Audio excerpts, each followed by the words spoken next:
देश तक की लंबी यात्रा तय की।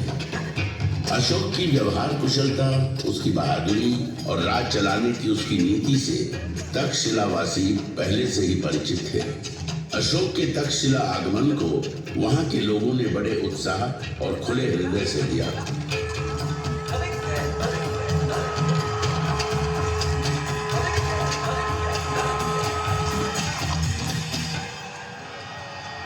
अशोक का जबरदस्त स्वागत किया गया। तक्षशिला की धरती पर न घोड़े दौड़ाए गए, न तलवार चली, न ही लहू बहा। अशोक के आगमन और उसकी व्यवहार कुशल राजनीति ने आपसी उपद्रव, मनमुटाव को बिना किसी युद्ध के शांत कर दिया। तक्षशिला की सफलता की खबर जब पाटलिपुत्र पहुंची तो सम्राट बिंदुसार का सर और गर्व से भर उठा। अशोक के प्रति स्नेह, अनुराग और आस्था महाराजा बिंदुसार के हृदय में बस गई। यही सुसिन के लिए चिंता की बात थी। सुसिन को उसकी अपनी सत्ता हिलती नजर आई। अशोक को अपने रास्ते से हटाना सुसिन का एकमात्र लक्ष्य बन गया। सुसिन ने अशोक के खिलाफ महाराज के कान भरना शुरू किए। महाराज बिंदुसार को अशोक के विरुद्ध करने के लिए जितने प्रयोजन हो सकते थे सब किए। सुसिन युवराज था, मौर्य साम्राज्य का भावी शासक। उसका इस प्रकार सोचना बिंदुसार को चिंतित किए जा रहा था। सुसिन की बातों में भविष्य के खतरे की गंध आ रही थी। बिंदुसार ने अशोक को अपने से दूर भेज दिया। अशोक को देश निकाला मिल गया।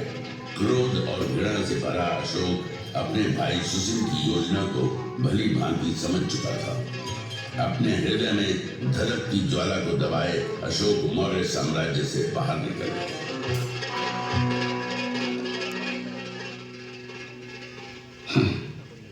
मौर्य साम्राज्य के महाराज जो मेरे पिताजी हैं, उनका संदेश आया है। पिता मुझे वापस लौटाने को कहते हैं। मौर्य साम्राज्य के प्रांत उज्जैन में भयंकर विद्रोह जो छिड़ा है। मेरे अपने ही भाई ने मेरे खिलाफ पिताजी के कान भरे, मेरे खिलाफ किया। यही पिताजी जो निमंत्रण देकर मुझे बुला रहे हैं, उन्होंने देश निकाला का आदेश सुनाते एक पल की भी देर नहीं की। ये कैसा संबंध है? क्या ये निमंत्रण सिर्फ इसलिए है कि मेरे भाइयों में विद्रोह को कुचलने का साहस नहीं? फिर तो युवराज सुसिन को कोई अधिकार नहीं कि वो मौर्य साम्राज्य की प्रजा पर राज करे। जो राजा अपनी प्रजा की भावनाओं, उनकी आवश्यकताओं को न समझता हो, उसे राज करने का अधिकार ही नहीं। एक बार फिर मेरा हृदय क्रोध और ग्लानि से भरा आ गया। मैं जाऊंगा, उज्जैन अवश्य जाऊंगा। मौर्य साम्राज्य को मेरी जरूरत है।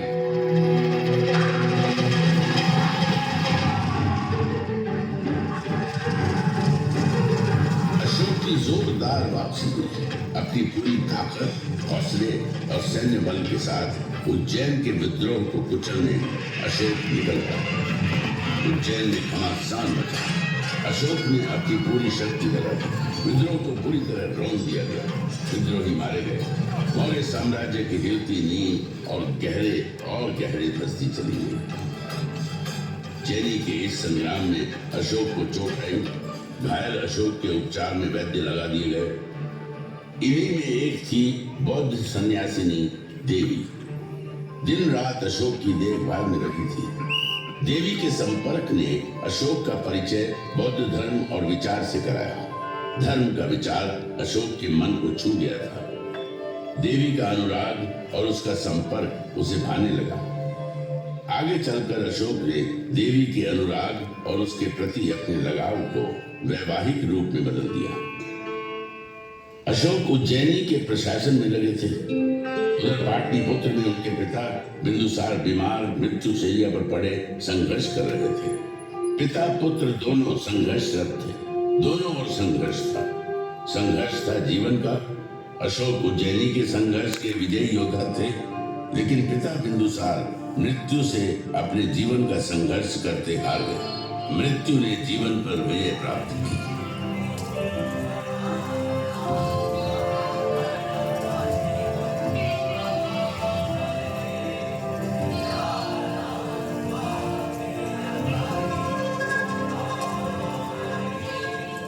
पिता से दूर पिता की मृत्यु के समाचार ने अशोक को पुनः नए संग्राम में ला खड़ा किया।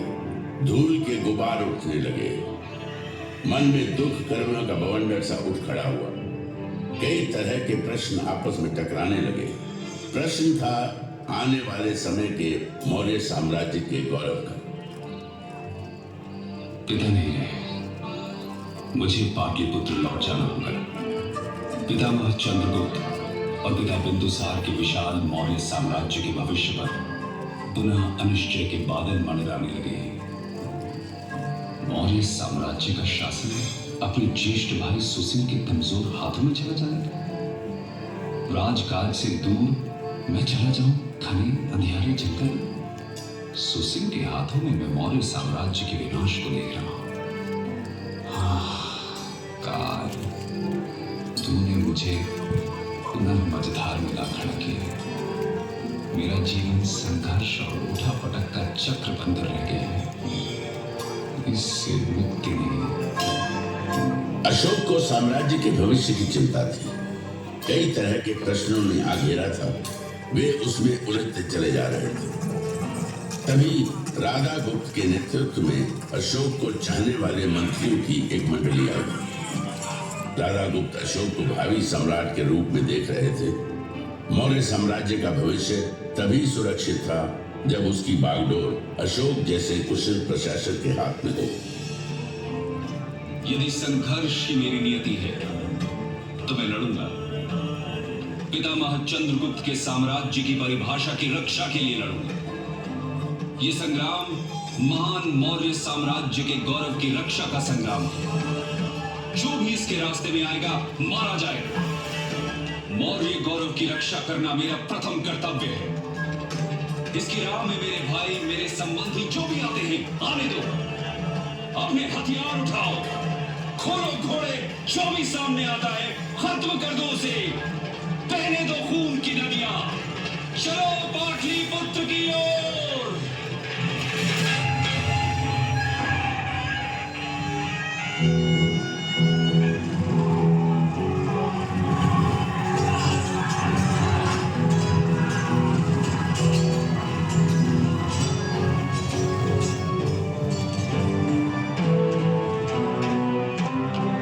भयंकर मारकाट मची। खून बहे, जो भी सामने आया मारा गया।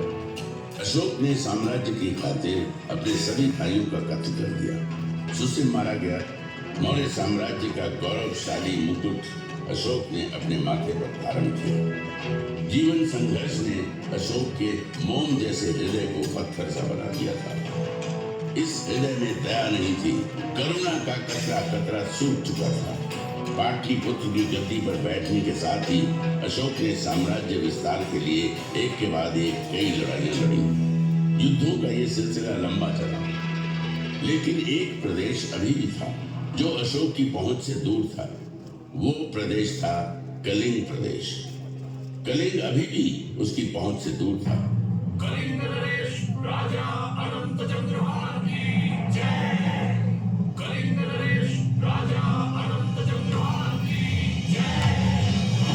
कलिंग आजाद था, पराधीनता उसे स्वीकार न थी।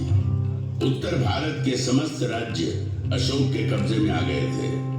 पूरब में बंगाल और दक्षिण में कृष्णा नदी तक उसका साम्राज्य फैल चुका था। कौटिल्य के अर्थशास्त्र के अनुसार अशोक की राजधानी पाटलिपुत्र उस समय दुनिया के सबसे बड़े नगरों में गिनी जाती थी।